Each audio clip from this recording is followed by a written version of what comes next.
கள்ள தீர்க்கதரிசி ஒரு ஓநாய். இந்த ஓநாய் பண்ணுற வேலை என்னன்னா, முதலாவது தனக்கு நேராக ஆளுங்களை அட்ராக்ட் பண்ணுமா.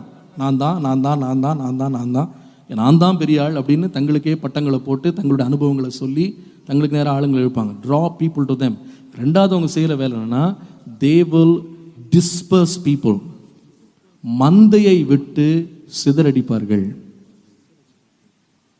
அவங்க உபதேசங்களை நீங்கள் கொஞ்சம் கொஞ்சமாக கவனிச்சிங்கன்னா அவங்க சொல்லுவாங்க, சர்ச்சுக்கு போகாத, உனக்கு ஊழியக்காரன் கர்த்தர் தான், ஆலயத்தில் ஐக்கியம் வேணாம், நாங்கள் உங்களுக்காக என்ன பண்ணுறோம், ஜெபம் பண்ணுறோம், நீங்கள் கரெக்டாக எங்களுக்கு நீங்கள் கடிதம் போடுங்க, எங்களுக்கு காணிக்க அனுப்புங்க, நீங்கள் ஆலயத்துக்கு போகாதீங்க, ஒரு மெய்ப்பனு கீழே உட்காராதீங்க அப்படின்னு சொல்லி மெய்ப்பனை பற்றியே குறையாக பேசுவாங்க.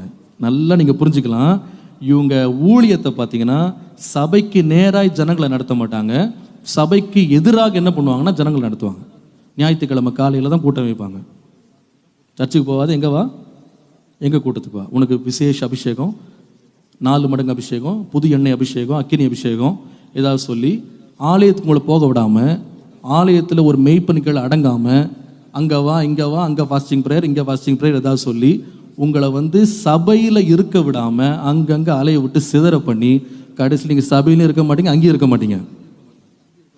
இந்த சிதறடிக்கிற வேலை தான் யாருடைய வேலை? ஓநாய். கள்ள தீர்க்கதரிசி ஆடுகளை ஒன்றா சேர்த்து மந்தையில் கொண்டு பத்திரமா வைக்க மாட்டான். இந்த ஓநாய் வேலை என்னன்னா, ஒன்றா இருக்கிறது என்ன பண்ணிடுவான், சிதறடிப்பான். அந்த ஊழியக்காரனை பற்றி இந்த ஊழியக்காரனை பற்றி ஏதாவது குறை சொல்லி இந்த ஆடு மேய்ப்பனிடத்துல சேர முடியாதபடி, அவனுடைய பாதுகாப்புக்குள்ள இருக்க முடியாதபடி சிதறடிச்சு பின்பு கொன்று போடும். அதான் ஒரு யோனாயினுடைய வேலை.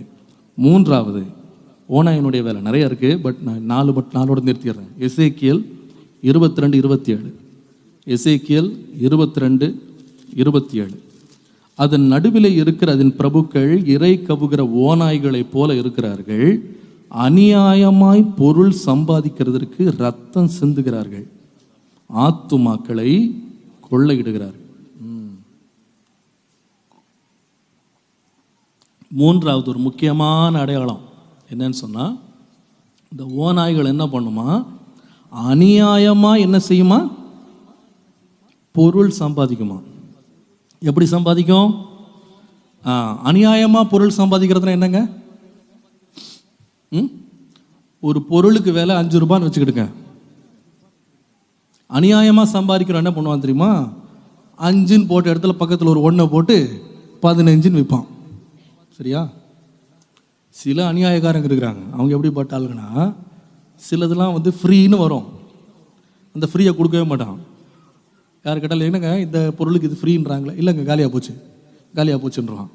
காலியாக போச்சுன்னு சொல்லிட்டு இந்த எல்லாம் காலியாகி போய் அடுத்த ஆள் வருவான் பாருங்க, அவன்கிட்ட இந்த ஃப்ரீயாகவே என்ன பண்ணுவான்னா விலை போட்டு விற்பான்.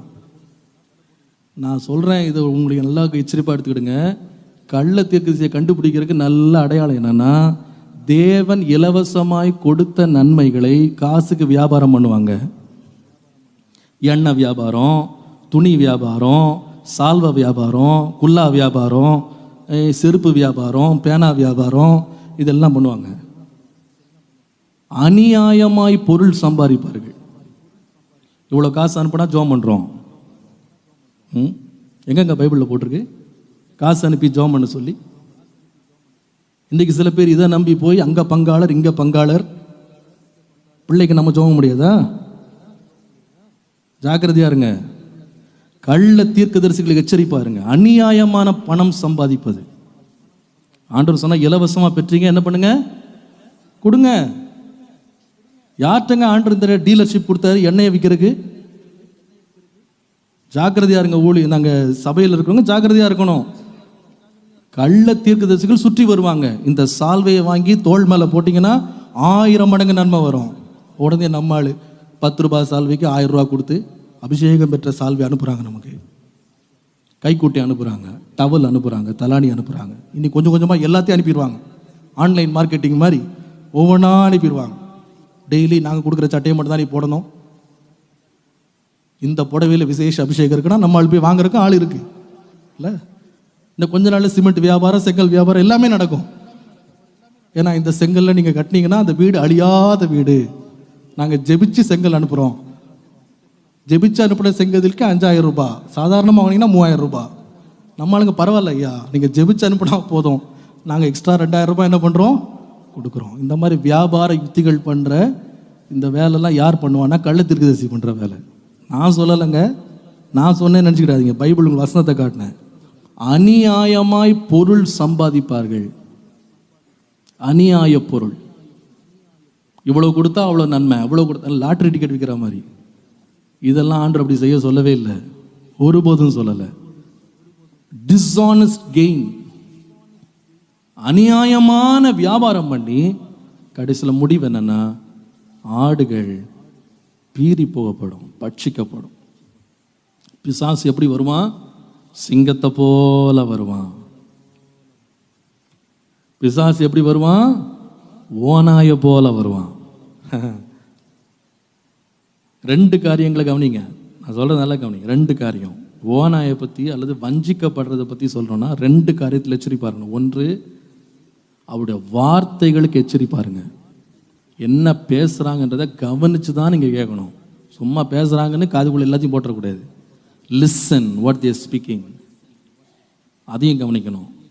2வது, வஞ்சிக்கப்படாதபடி அவங்க பண்ணுற அற்புத அடையாளங்களை எல்லாத்துக்குமே போதும்னு சொல்லி நம்பாதீங்க. கூடுமானால் தெரிந்து கொள்ளப்பட்டவர்கள் கூட வஞ்சிக்கப்படுவார். இல்லைன்னா பெரிய அடையாளங்களை காமிச்சு வஞ்சித்துருவாங்க. எச்சரிப்பாருங்க. இந்த வஞ்சிக்கப்படாமல் இருக்கணும்னா, இந்த ஓநாய்களுக்கு தப்பணும்னா வழி என்ன? மத்தேயு 10:16, ஆடுகளை ஓநாய்களுக்குள்ளே அனுப்புகிறது போல இதோ நான் உங்களை அனுப்புகிறேன். ஆகவே சர்ப்பங்களைப் போல வினா உள்ளவர்களும் புறாக்களைப் போல கபடற்றவர்களுமா இருங்க. அப்போனா ஆண்டவர் சொன்னாரு, பி வைஸ், புத்தியோடு இருந்துக்கிடுங்க. புத்தியை வித்துறாதீங்க, ஞானத்தை விட்டுறாதீங்க, வாங்குங்க. புத்தி இழந்து போகாதீர்கள். அதனால தான் எபேசியர் 5ஆம் அதிகாரம் 6ஆம் வசனத்தில் வாசிக்கிறோம், கீழ்ப்படியாமின் பிள்ளைகள் மேல் தேவ கோவாக்கினை வருவதால் ஒருவனும் உங்களை வீண் வார்த்தைகளினாலே மோசம் போக்காதபடி. நான் திரும்ப அதை வாசிக்கிறேன். எந்த வார்த்தையினால? வசனம் எத்தனை பேர் வாசிக்கிறீங்க சொல்லுங்க திரும்ப என்னோட. என்ன வார்த்தையினால? வீண் வார்த்தைங்க. என்ன பேசுறோன்னே தெரியல, அது பாட்டுக்கு பேச வேண்டியது. பேசி பேசி பேசி பேசி பேசி வீண் வார்த்தை பேசி என்ன பண்ணிடுவாங்களாம்? வஞ்சித்துருவாங்களாம். ஒரு ஆள் நிறைய பேசுறாரு அப்படின்றதுனால பேசுறதெல்லாம் உண்மை கிடையாது. மணிக்கணக்காக உட்காந்து பேசுறாங்கன்றதுக்காக அவங்க பேசுறதெல்லாம் உண்மை கிடையாது. கவனிக்கணும், புத்தி இழந்து போகக்கூடாது. வீண் வார்த்தைகளால் ஒருவனும் உங்களை வஞ்சிக்காதபடி நீங்க எப்படி இருங்க? எச்சரிப்பாருங்க. இவங்க இந்த மாதிரி ஆளுங்க எப்படி சொல்லுவாங்கன்னா, அவங்க கள்ளத்தீர்க்கதரிசிகளை பத்தி பேசுவாங்க. கள்ளத்தீர்க்கதரிசி அப்படி, இவரே யார் தான், இவங்களே கள்ளத்தீர்க்கதரிசி இருந்துட்டு அங்கே கள்ளத்தீர்க்கதரிசிருக்கான், இங்கே கள்ளத்தீர்க்கதரிசிருக்கான் இப்படி சொல்லி திசை என்ன பண்ணிடுவாங்கன்னா மக்களுடைய கவனத்தை அங்கே திசை திருப்பிடுவாங்க. கடைசியில் இவர் தான் யாரு? பெரிய கள்ளத்தீர்க்கதரிசி உட்காந்துருப்பார். எச்சரிப்பாருங்க, வீண் வார்த்தைகளால் வஞ்சிக்கப்படாதீங்க. 2வது, மத்தேயு 24:24, கள்ள கிறிஸ்துக்களும் கள்ள தீர்க்கதரிசிகளும் எழும்பி கூடுமானால் தெரிந்து கொள்ளப்பட்டவர்களை வஞ்சிக்கத்தக்கதாக பெரிய அடையாளங்கள் அற்புதங்கள் என்ன பண்ணுவாங்க? அப்போ கள்ள தீர்க்கதரிசிகளால் என்ன செய்ய முடியும்? தைரியமாக சொல்லுங்க. அற்புதம் செய்ய முடியும். அடையாளம்லாம் காட்டுவாங்க. இந்த பார், ஜோம் பண்ற பார், மழை நின்றுச்சு பார், ஜோம் பண்ற பார், இடி விழுது பார், சொல்லி முடிச்ச உடனே பாருங்க உங்க கையில் என்ன கிடைக்குது பாருங்க. எல்லாம் அற்புதம்லாம் காட்டுவாங்க. அப்பா பிரதர் எப்படி பிரதர் இது? அவர் உண்மையான தீர்க்கதரிசியா இருக்கிறதுனால தான் என்ன நடக்குது? அற்புதம் நடக்குது. ஆண்டவர் அற்புதத்தை வச்சு ஒரு ஆளை உண்மையான தீர்க்கதரிசியா கள்ள தீர்க்கதரிசியான ஆண்டவர் கண்டுபிடிக்கிறதுக்கு அது இட்ஸ் நாட் எவிடன்ஸ். சாய்பாபா கூட தான் அற்புதம் பண்ணாரு, இல்லை பண்ணாரா இல்லையா? என்னங்க இப்படி பார்க்குறீங்க? பண்ணாரு. பிசாசு கூட அற்புதம் பண்ணுவாங்க. அற்புதம் அடையாளம் கிடையாது, ஒருவரை கண்டுபிடிக்கிற அடையாளம். ஆண்டவர் சொன்னார், கனிகளால் அவர்களை நீங்க என்ன பண்ணுவீங்க? அறிந்து கொள்வீர்கள். அடையாளங்களால் இல்லை, கனிகளால்.